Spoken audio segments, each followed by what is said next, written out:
حلال يونن قابتشا الله بميفلقو ملكو ادميو يدرسيت ليج ادميو يدرس لي سياغبا بزي ادميو اغبا تبلو عند نور يتايال فانه اغض للبصر قابتشا عينن يسبرال يالا غبا سو بقن 1000 ያገባል 1000 ይፈታል تزوجوا الودود الولود يموداد يونچوان متوداچون متودዋትን متولدوا ነው አግቡ የሷን ርዝቅ ነው አላህ አንተ ጋር ስትመጣ የሷን ርዝቅ ባንተ በኩል ያመጣዋል ፍቺ በእስላም ተፈቅዶ የተጠላ ነገር ነው ፍቺን በጣም የሚፈልገው ሸይጣን ነው መጀመሪያም እንዳታገባ ይፈልጋል ጋብቻን እንደ እስር ቤት አድርጎ ይስልብሃል የሰው ሸይጣኖችም አሉ ጋብቻ ማለት እስር ቤት ነው ላ ኢስላም አንድም ሁለትም ሶስትም አራትም አግቡ የቁርአን አስተምሮ ነው የሰሞኑ ሴት ልጅ ምንም መስራት የለባትም ቤት ውስጥ ምንም ማገልገል የለባትም እያሉ ትዳርን ለማፍረስ የሚጥሩ አንዳንድ አወቅም ብለው በቲክቶክ በፌስቡክ የመጡ ኢስላምን ህግጋት ሊንዱ የመጡ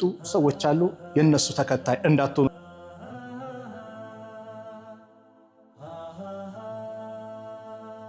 الحمدلله رب العالمين حمدا كثيرا طيبا مباركا فيه كما يحب ربنا ويرضى أحمده جل وعلا على عطاياه وسننه وآلائه وأفضاله أحمده أن هدانا لهذا الدين العظيم ومن علينا باتباع سنة نبيه الأمين وأشهد أن لا إله إلا الله وحده لا شريك له وأشهد أن محمدًا عبده ورسوله وصفيه وخليله وأمينه على وحيه ومبلغ الناس شرعه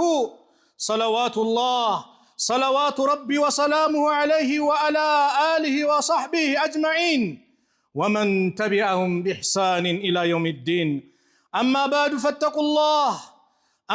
فاتقوا الله تعالى وراقبوه وأطيعوه ولا تعصوه يا أيها الذين آمنوا اتقوا الله حق تقاته ولا تموتن إلا وأنتم مسلمون يا أيها الناس إن من أعظم النعم التي امتن الله بها على عباده نعمة الزواج فهو من سنن المرسلين ومن أسباب العفاف والاستقامة على الدين وقد رغبت فيه شريعة الإسلام وحثت عليه ويسرت أسبابه ونهت عن كل ما يعوقه أو يفسد مقاصده فقال النبي صلى الله عليه وسلم يا معشر الشباب من استطاع منكم الباءة فليتزوج فإنه أغض للبصر وأحسن للفرج ومن لم يستطع فعليه بالصوم فإنه له وجاء متفق عليه فالزواج حسن للأخلاق وغض للبصر وحفظ للفرج وسبب لتكثير الأمة ولذلك قال النبي صلى الله عليه وسلم تزوجوا الودود والولود فإني مكاثر بكم الأنبياء يوم القيامة رواه أحمد وصححه الألباني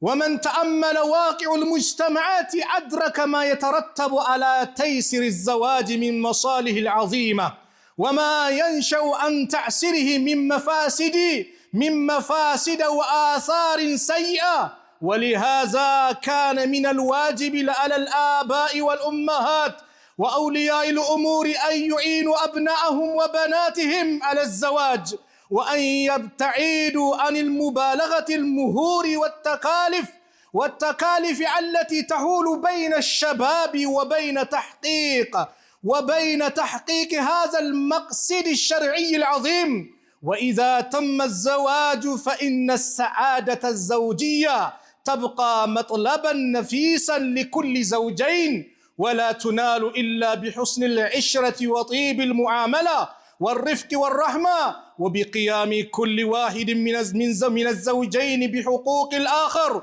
وقد أمر الله بذلك فقال وعاشرهن بالمعروف فإن كرهتمهن فعسى أن تكرهوا شيئا ويجعل الله فيه خيرا كثيرا وحسن العشرة يشمل كل ما عرف الشرع حسنه حسنه وتحسينه الناس مما لا يخالف كتاب الله وسنة رسوله صلى الله عليه وسلم من طيب الكلام وبشاشة الوجه وحسن الخلق وجميل المعاملة وتجمل للزوجة وإظهار المحبة والمودة والصبر على ما قد يقع من تقصير أو خطأ. يتكبراتشو أباتوች ወንድሞች የዛሬው የጁምዓው ርዕሳችን ከማህበራዊ ህይወት ጋር በተለይ ቤተሰባዊ ጉዳይ ስኬታማ ትዳር ህይወታችን በትዳራችን ላይ እንዴት ደስተኛ እንሆን አንዱ ያለበት ሐቅ ምንድነው? ዛሬ ፍቺ የበዛበት ምክንያትስ ምንድነው? ይሄ ወቅታዊ በሆነ በጣም በማህበራዊ ህይወት ላይ ችግር እየፈጠረ ያለ ጉዳይ ስለሆነ መነጋገሩ ግድ ይላል። አላህ Subhanahu Wa Ta'ala የሰው ልጆችን ከናታችን ሐዋ ከአባታችን አደም ፈጥሮ ሰዎች እንዲራቡ እንዲባዙ አድርጎ ወንድ ወደ ሴቷ ሴቷ ደግሞ ወደ ወንዱ እንዲሳሳቡ እንዲፈላለጉ አላህ አድርጓል። ይሄ ተፈጥሯዊ ሁኔታ ነው። ተፈጥሯዊ ሁኔታውን ግን አላህ በሐላል መንገድ ብቻ እንድናስኬደው የፈቀደው ሐላል የሆነ ወንድ ሴትን ይመኛል፣ ሴት ወንድን ትመኛለች። ነገር ግን በምን መንገድ ነው? ዛሬ ፍቅር አንድ ሰው መውደዱ አይደለም እስልምና የጠላው የሚሄድበት መንገድ ነው እስላም እየተቃወመ ያለው። ሐላል ነገሮች በጣም እየራቁ ሐራም ነገሮች በጣም እየቀለሉ መጥቷል። በአካባቢያችሁ በሚዲያውም እንደምታዩት አጅነቢይ ከአጅነቢዩ ወንድ ሴቱ ጋር ቀላል ሆነ ህይወት አብሮ መሄድ መተቃቀፍ በዘመኑ ቋንቋ ገርል ፍሬንድ ቦይ ፍሬንድ እየተባባሉ እንደው እዚህ ደረሰ አደገ እየተባለ ጭራሽ ይሞገሳል ትሞገሳለች። ሐላል የሆነን ጋብቻ አላህ በሚፈልገው መልኩ እድሜዋ የደረሰች ልጅ እድሜው የደረሰ ልጅ ሲያገባ በዚህ እድሜው አገባ ተብሎ እንደ ነውር ይታያል። በጣም ያጅብ ነው። አላህ የፈቀደው ነውር ተሆነ አላህ የከለከለው ደግሞ ሐላል ሆኖ እየተበረታታ ይታያል። ይህ እስላማዊ ጋብቻ በእስላም ትልቅ ቦታ ያለው የነቢያቶች ሱና ነቢያቶች ያከበሩት ረሱል አለይሂ ሰላቱ ወሰለም ጠንካራ ሱናቸው መሆኑን የተናገሩበት النكاح سنة الأنبياء ኒካህ ማለት የነቢያቶች ሱና ነው የኔም ሱና ነው ብለዋል። فمن رغب عن سنتي فليس مني ከኔ ሱና ያፈነገጠ ከኔ አይደለም ብለው የአላህ መልእክተኛ ነብዩ ሰለላሁ ዐለይሂ ወሰለም የሰው ልጆች እንዲራቡ እንዲጋቡ በተለይ ወጣቱ ማህበረሰብ ጋብቻ ላይ እንዲገባ እጅጉን መክሯሉ። ያ ማዕሸረ ሸባብ እናንተ ወጣቶች የወጣቶች ስብስብ ሆይ አሉ ነብዩ ሰለላሁ ዐለይሂ ወሰለም ያ ማዕሸረ ሸባብ መን استطاع منكم الباء ከናንተ ማከል የጋብቻን ጣጣ የቻለ ተከራይቶ ማኖር የቻለ ማብላት የቻለ መን استطاع منكم الباء ዑለማዎቹ ሲፈስሩ አንዳንዶቹ ግንኙነት የቻለ በዚህ ፈስሮታል። فليتزوج فانو فاو فور بفطنت كون فليتزوج ياغبا ودياو ياغبا لمن فانه اغض للبصر ጋብቻ አይንን ይሰብራል። አዎ ያላገባ ሰው በቀን 1000 ያገባል 1000 ይፈታል። እዚህም ነው። ያገባ ግን ጋብቻ ላይ ከሆነ አይኑን ይሰብርለታል አሉ ነብዩ ሰለላሁ ዐለይሂ ወሰለም። واحسن للفرج ብልቱን ይጠብቅለታል። ومن لم يستطيع فعليه بالصوم ያልቻለ ግን ይጾም። ለምን ሰው ከበላ ከጠጣ ስሜት አለው። ስለዚህ ይጾማሉ። መጾሙ ቢያንስ فإنه له وجاء ያኒ ስሜቱን ይሰብርለታል። አደብ እንዲይዝ ያደርጓል። ጾም ያብዛ ካልቻለ ከቻለ ግን ያግባ። ችሎ አላገባ ሚል ካለ ይላሉ ዑለማዎች ወይ ሌባ ነው ወይ በሽተኛ ነው። እኔ አይደለም ያልኩት። ሌባ ነው እዛም እዚህም ይሄዳል ይልከሰከሳል። በሽተኛ ነው ስሜት የለውም። ጋብቻ በእስላም የተቀደሰ ቅዱስ ነገር ነው። የሚበረታታ የነቢያቶች መንገድ ነው። በእስልምና ውስጥ ባህታዊነት የለም። ሳላገባ እቀመጣለሁ የሚባል ነገር የለም። አቅም ያለው ያግባ ነው። አንድም ሁለትም ሶስትም አራትም የእስላም አስተምሮ ነው። እንመጣበታለን። ነብዩ ሰለላሁ ዐለይሂ ወሰለም አግቡ ውለዱ እኔ ነገ የውመል ቂያማ በኡመቶቼ ብዛት ከነቢያቶች ጋር እፎካከራለሁ አሉ ረሱል ዐለይሂ ሰላቱ ወሰላም። የአላህ መልእክተኛ እኮ ነው ያሉ ተዘወጁ الودود الولود የመወዳድ የሆነችዋን የምትወዳችሁን የምትወዷትን የምትወልዷን አግቡ فإني مكاثر بكم الأنبياء يوم القيامة የቂያማ ቀን እኔ በነቢያቶች እፎካከራለሁ። አው አግብተሃል ውለድ። ርዝቅ የሚሰፋው በልጅ ነው። ምናልባት ርዝቅ ያለው አንተ የተጻፈልህ በልጅ ሊሆን ይችላል። ምን ላበለው ይላል። አንተንስ የሚያበላህ ማን ነው? አንተንስ የሚያጠጣህ ማን ነው? እናቷ ቤት ምትበላው ምትጠጣው ያላጣች ሴት አንተ ጋር ምትበላው ምትጠጣውን አታጣም። የሷን ርዝቅ ነው አላህ አንተ ጋር ስትመጣ የሷን ርዝቅ ባንተ በኩል ያመጣዋል። ማንኛውም ሰው በሚፈጠርበት ሰዓት እናቱ ሆድ ውስጥ እያለ ምን እንደሚበላ ምን እንደሚጠቀም ስንት ዓመት እንደሚኖር እንዴት እንደሚኖር አላህ ከትቦታል። ሰበቡን ማሟላት የኛ ኃላፊነት ነው። ይህ ጋብቻ እንዲህ ከተጋቡ በኋላ ወጣቶች አባቶች በጋብቻ ማበረታታት፣ ልጆቻቸውን ወደ ጋብቻ እንዲገቡ ማድረግ፣ ሐራም ግንኙነት እንዲቋረጥ ማድረግ የማህበረሰቡ የዱዓቶች የቃዲዎች የእናቶች የአባቶች ኃላፊነት ነው። ዛሬ ዋናው ርዕሳችን የዛ አይነት ጋብቻ ከመጣ በኋላ ትዳራችን ስኬታማ እንዴት ሊሆን ይችላል? ዛሬ ስኬት ጠፍቷል። ዛሬ ንጭንጭ፣ መጣላት፣ ፍቺ በየቦታው በስቷል። በኢትዮጵያ ዜና ላይ ስንሰማ በአመት ውስጥ 5000 6000 ሰዎች ለፍቺ ላይ እንዳሉ እንደተከሰተ ይነገራል። ይሄ እንግዲህ ኦፊሻሊ የታወቀው ነው። በየቦታው የተፈታው ሲቆጠርስ ፍቺ በእስላም ተፈቅዶ የተጠላ ነገር ነው። ፍቺን በጣም የሚፈልገው ሸይጣን ነው። መጀመሪያም እንዳታገባ ይፈልጋል። ጋብቻን እንደ እስር ቤት አድርጎ ይስልብሃል። የሰው ሸይጣኖችም አሉ ጋብቻ ማለት እስር ቤት ነው። ውሸት። ጋብቻ እስር ቤት አይደለም። ጋብቻ የተቀደሰ ነው። ደስተኛ ሆነ ደስታ ሙሉ የሆነው ትዳር ስትይዝ ነው። ሐዘን መጥቶብህ ሐዘንን ሊካፈል የሚችለው ከጎን ሰው ከሌለ አንተ በቃ ብቸኛ ነህ። ጋብቻ እስር ቤት አይደለም።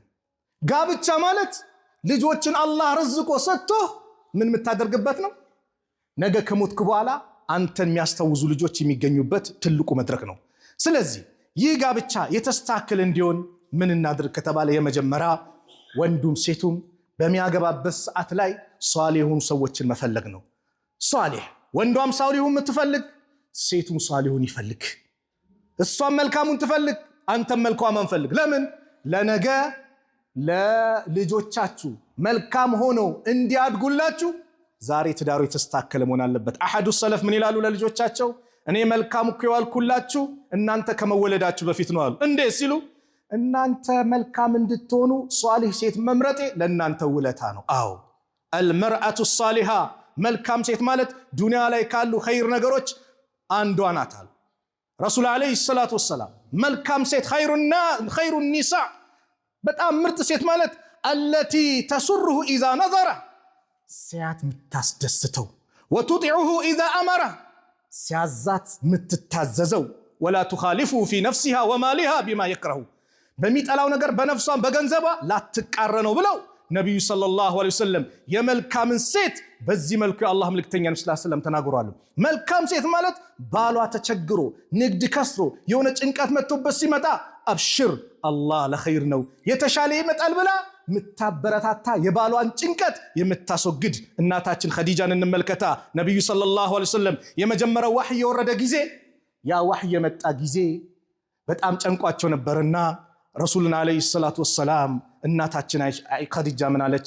ከላ ወላህ በአላህ ይሁንብኝ ላ ዩሕዚከ አላሁ አበደን አላህ አንተን መቼም አያዋርድህም። ዝምድናን የምትቀጥል መልካም ነገር ምሰራ በጭራሽ አላህ አያዋርድህም ብላ ነቢዩ ሰለላሁ ዐለይሂ ወሰለም እናታችን ኸዲጃ ረሱልን ሰለላሁ ዐለይሂ ወሰለም ያጠናከረችበት። አንድ ሴት የአላህን ሐቅ ልትወጣ የምትችለው የባሪዋን ሐቅ ስትወጣ ነው አሉ። ላ ቱአዲ አልመርአቱ ሐቅ ረቢሃ አንድ ሴት የአላህን ሐቅ መወጣት አትችልም ሐታ ቱአዲ ሐቅ ዘውጂሃ የባሏን ሐቅ እስክትወጣ ድረስ። በኢስላም ስጁድ የሚባለው ግንባርህን መድፋት በጣም የተከበረ ቦታ ነው። ይህን ዝቅ ማለት ለአላህ ነው። ቢፈቀር ኖሮ አሉ ረሱል ዓለይሂ ሰላቱ ወሰላም ሴት ልጅ ለባሏ ስጁድ እንድታደርግ አዝ ነበረ። ሴት የባሏን ሐቅ ስትጠብቅ ትዳር የተስተካከለ ይሆናል። ወንድም የሚስቱን ሐቅ ሲጠብቅ ጀነት በየትኛውም በር እንድትገባ አንደኛ የባሏን ትእዛዝ መጠበቅ እኮ ነው። ረሱል ዓለይሂ ሰላቱ ወሰላም ምን አሉ? ኢዛ ሰለት መርአቱ ኸምሰሃ አንድ ሴት 5 አውቃት ሰላት ከሰገደች፣ ወሳመት ሸህረሃ የረመዳንን ጾም ከጾመች፣ ወሐፊዘት ፈርጀሃ ብልቷን ከጠበቀች፣ ወአጣዐት ዘውጀሃ ባለቤቷን ከታዘዘች፣ ቂለ ለሃ አድኺል አልጀነ ሚን አይ አብዋብ አልጀነቲ ሽእቲ በፈለግሽ የጀነት በር ግቢ ትባላለች። ይሄ ሴቶች ሐቅ አለባችሁ። በዚህ ትሞሉ ትዳራችሁ ስኬታማ ነው። ወንድ ሚስት የአላህ አማና ናት።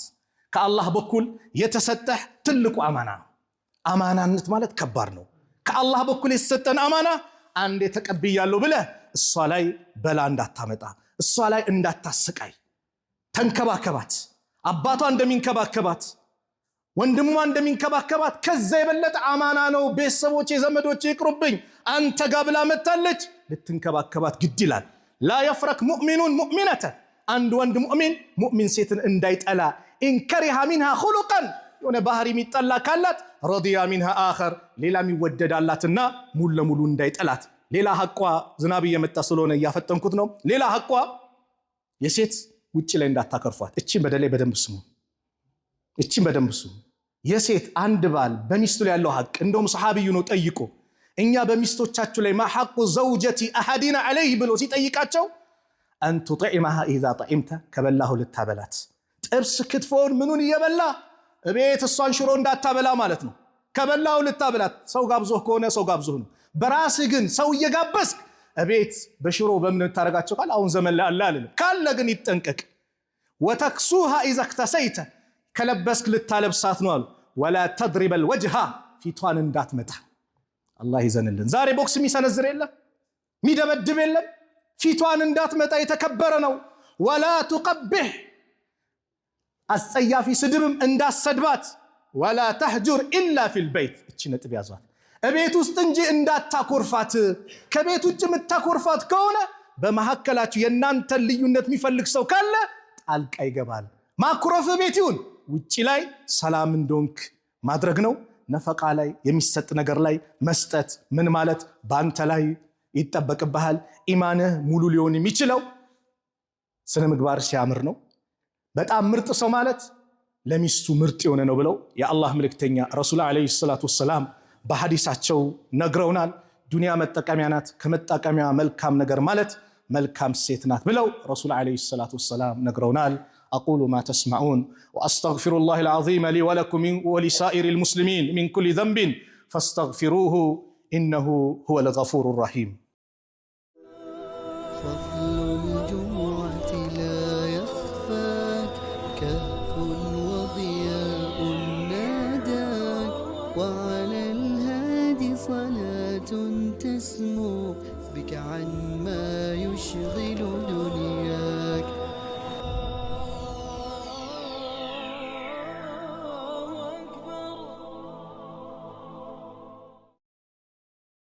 الحمد لله حمدا كثيرا طيبا مباركا فيه كما يحب ربنا ويرضى، وأشهد أن لا إله إلا الله وحده لا شريك له، وأشهد أن محمدا عبده ورسوله صلى الله وسلم وبارك عليه وعلى آله وأصحابه ومن تبعهم بإحسان إلى يوم الدين.